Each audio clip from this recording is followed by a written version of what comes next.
Antes de mergulhar nesta história incrível, considere se inscrever no canal e ativar o sininho.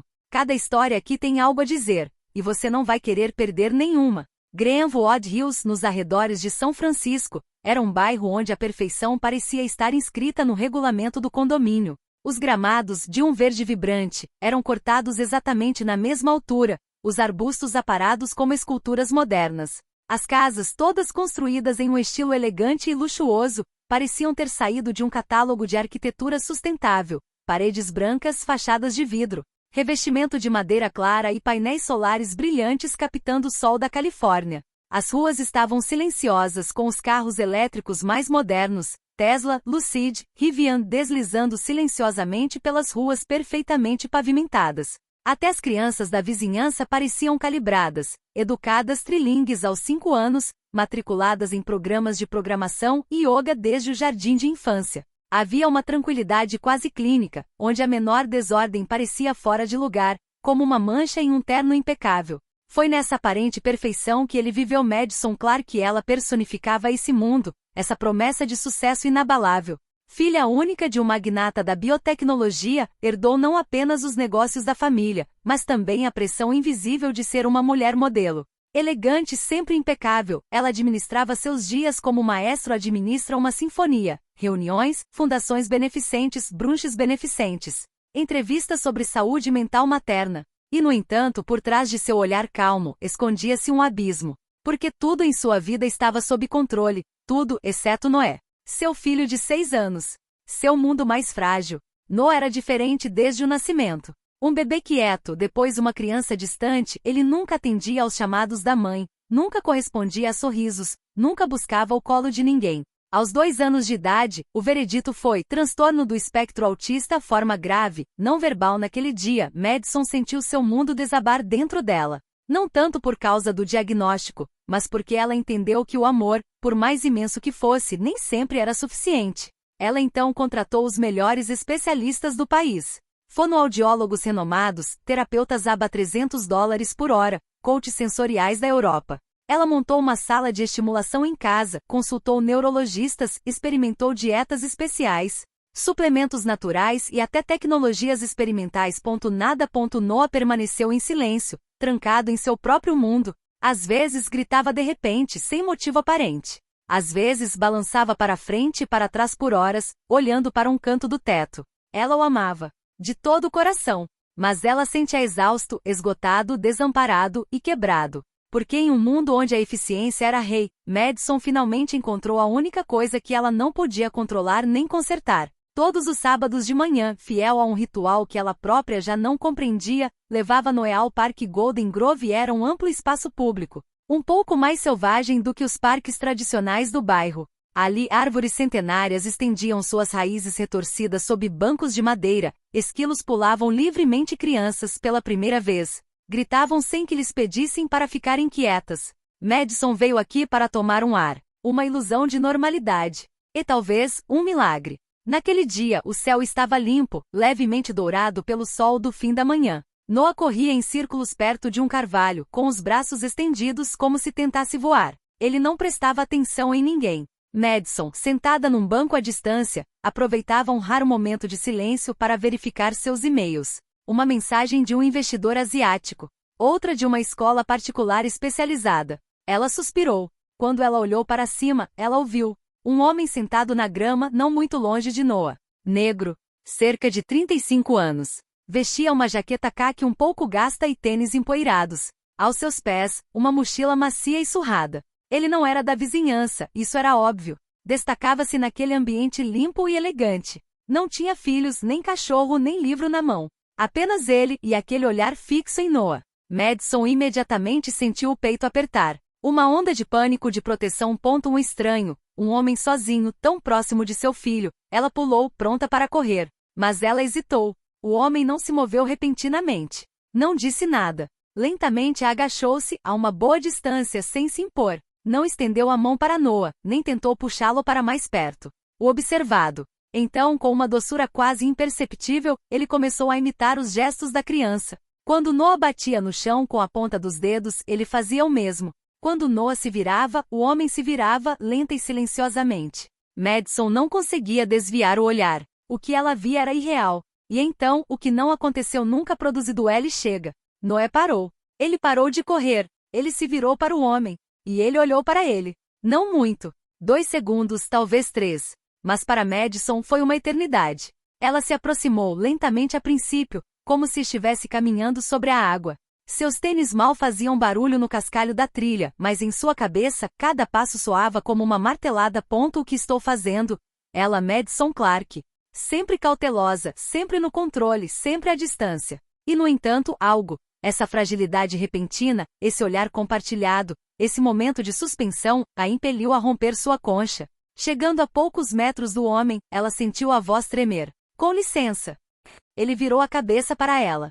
Ela então notou seus olhos, profundo, escuro, mas brilhante, como se tivessem visto coisas demais, mas sem nunca se fecharem para o mundo. Você conhece meu filho? Ela pretendia fazer a pergunta com delicadeza, mas percebeu tensão em sua própria voz, um toque de suspeita. O homem se levantou lentamente, limpou as mãos nas calças e balançou a cabeça gentilmente. Não, senhora. Eu só estava passando.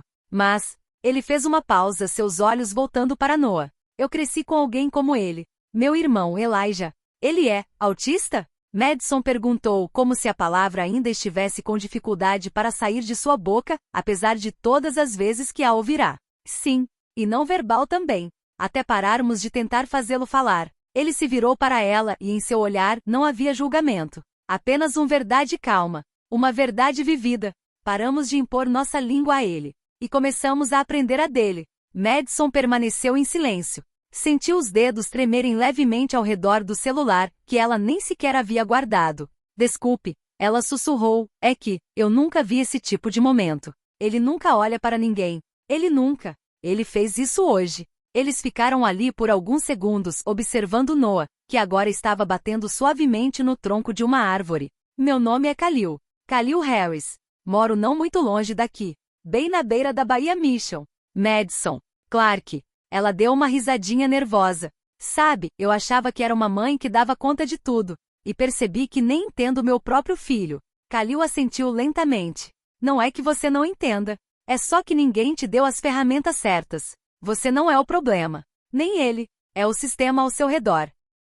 Ele explicou a ela que trabalhava meio período em um centro comunitário para crianças neurodivergentes, que ele ministrava oficinas de música e movimento livre. Ele não era terapeuta, deixou isso claro logo de cara. Não tenho um diploma de prestígio, mas entendo esse silêncio. Aquele que fala diferente. Naquele dia, Khalil ficou lá por quase 1 hora. Ele não tentou se impor a Noah. Seguiu seu ritmo. Quando a criança começava a correr em espiral, Khalil se afastava um pouco e depois voltava. Em determinado momento, Noah sentou-se no chão, pegou algumas folhas e as dispôs em uma fileira. Khalil agachou-se ao lado delas, não muito perto, e adicionou uma folha à fileira. Noé não protestou. E Madison ficou ali atordoado com o coração apertado, como se estivesse presenciando um milagre que não presenciava desde o nascimento do filho. Os sábados seguintes, o que era uma coincidência, tornou-se um ritual. Toda semana, Khalil chegava com a mesma jaqueta surrada, sua mochila contendo uma garrafa d'água, um caderno, algumas estatuetas que às vezes usava e uma humildade desarmante. Noah, a princípio, o ignorou, como todos os outros. Depois, com o passar do tempo, passou a procurá-lo. Não sorriu, mas estava se aproximando às vezes, ele se sentava perto dele. Certa vez, sem explicação, estendeu um galho. Khalil aceitou sem questionar. Ele não agradeceu. Entende que para Noé, esse gesto era tudo. Madison, do seu banco, não perdia nada. Cada pequeno progresso era uma revelação. Cada sábado era uma vitória. Ela nem ousava acreditar. Depois de um mês, ela ousou propor algo que jamais imaginaria a um estranho que conheceu em um parque. Você estaria disposta a vir passar um tempo com o Noah na minha casa? 2 tardes por semana? Claro, eu te pago. O que você quiser. Khalil deu um pequeno sorriso. Sabe, eu já tenho o que quero. Mas se você insistir em me pagar, eu não vou recusar. E assim Khalil entrou na casa deles. Esta casa imaculada. Paredes brancas. Móveis de design. Pisos de parquete oleado. Tudo era organizado, friamente lindo. Mas também era uma casa onde Noé não estava rindo. Onde ele gritava com frequência. Onde Madison, apesar de todos os seus esforços, se sentia sozinha. Com o passar das semanas, algo mudou. Noah ria às vezes. Não alto. Mas ele ria. Ele adormeceu mais facilmente. Ele esperava por Khalil atrás da porta, às vezes até segurando uma estatueta que queria lhe mostrar. E uma noite, quando Khalil tinha acabado de sair, Noé se aproximou de sua mãe. Lentamente. Muito lentamente. Ele levantou a mão. E com a ponta dos dedos, ele tocou seu rosto. Madison não se moveu. Os dedos de Noah deslizaram levemente por sua bochecha, como se queria entendê-la através do toque. Como se finalmente lhe dissesse, eu vejo você. Ela ficou ali congelada. Então, quando ele voltou a tocar como se nada tivesse acontecido, ela subiu as escadas, foi até o banheiro e chorei a noite toda. Sem tristeza. Sem cansaço. Ela chorou de gratidão. E alívio. Porque pela primeira vez ela sentiu que algo estava acontecendo.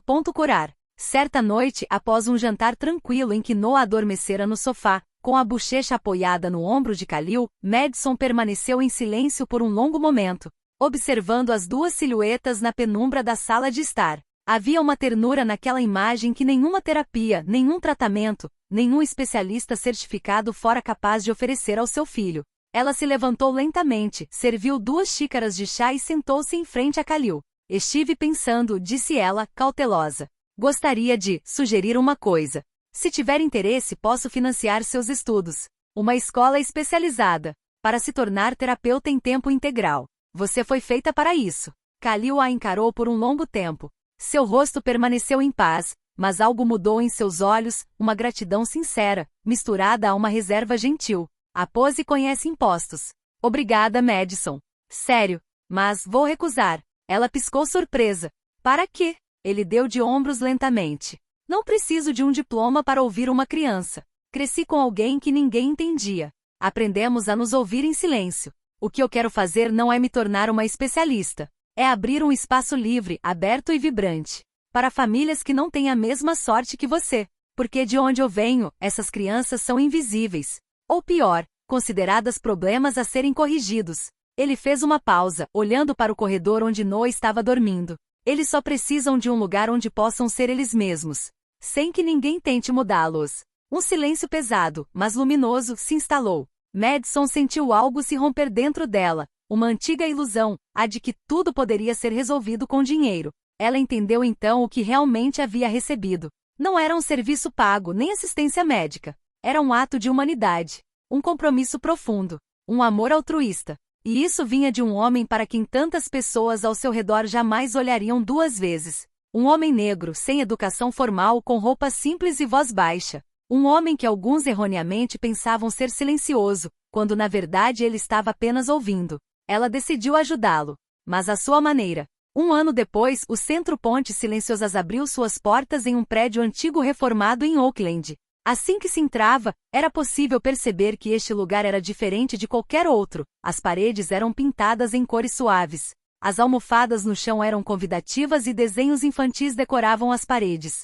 Não havia fileiras de cadeiras de plástico ou corredores frios. Apenas espaço. Acolhedor. Respeito. As pessoas vinham aqui para conversar ou para ficar em silêncio. Para brincar, desenhar, sentar-se ao lado de alguém sem que precisassem dizer uma palavra. Não havia formulários complicados nem jargões. Apenas humanos e escuta profunda. Madison era sua principal cliente, mas se mantinha discreta. Era Khalil quem dominava o lugar. Sua calma, seu olhar imparcial, seu silêncio significativo. Ele nunca falava de Noah como um caso. Simplesmente dizia, ele é uma criança. Ele respira de forma diferente. Noé ia lá toda semana. Ele ainda não falava muito. Mas ria. Descansava a cabeça nos ombros de outras crianças. Pintava formas estranhas, lindas, cheias de movimento. Tocava as folhas, os rostos, as texturas. Ele é vivido. No dia da posse oficial, Madison discursou diante de uma pequena multidão de pais, filhos, amigos e curiosos. Ela estava emocionada, mas honesta. Usava um vestido simples e sem adornos porque queria que as pessoas ouvissem suas palavras, não sua aparência. E gastei uma fortuna para ajudar meu filho. Consultei os melhores especialistas, paguei por centros caros. Mas foi um homem sem qualificação, a quem ninguém realmente queria ouvir, que viu meu filho. Realmente o viu. Este centro é o trabalho dele. É a visão dele. Ela se virou para Khalil. E para ele peço que abra os olhos. Porque às vezes quem mais tem a dar são aqueles para quem nunca olhamos. Uma emoção palpável percorreu a assembleia. Alguns pais choraram silenciosamente. Khalil, porém, não disse nada por um instante. Inclinou-se na direção de Noah e gentilmente segurou sua mão. Então, aproximou-se do microfone e disse simplesmente: não se trata de curá-los. Trata-se de amá-los como eles são. Seguiu-se um longo silêncio. Depois, aplausos. Aplausos de verdade. Aplausos profundos. Naquele dia, Pontes Silenciosas tornou-se mais do que um centro. Tornou-se um símbolo. O de uma revolução suave feita de escuta, respeito e laços tecidos no silêncio.